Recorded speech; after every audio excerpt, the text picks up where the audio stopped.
if you're not nervous, then you're not focused. That's kind of my mentality. I always have a little bit of butterflies because it's live television. You never know what's going to happen. You never know what situations are going to pop up. But I think nervousness keeps you on your toes. It makes you more focused from a producer side. It makes me more focused. But yet I try to keep things as laid back as possible. If I'm nervous, I'm not going to let anybody else know I am. I'm just nervous because working in live television for many years as I have, you're always going to have that nervous feeling inside of you.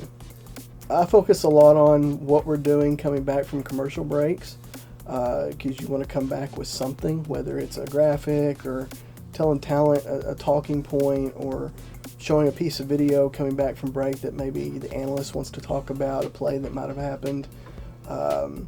I kind of, that, you know, for me, I really, half the time I can't even pay attention to the action because I'm the type that, you know, wants to make sure that we're prepared for what's coming next.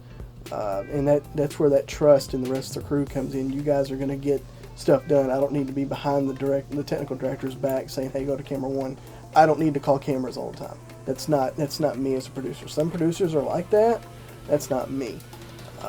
Because the guys that I work with, yourself and others, they all know what they're doing. You all know what you're doing. You want to end the show strong like you began.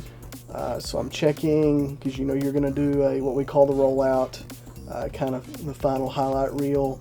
You want to make sure that is prepped, and you want to make sure that final rollout shows which team won more than the other.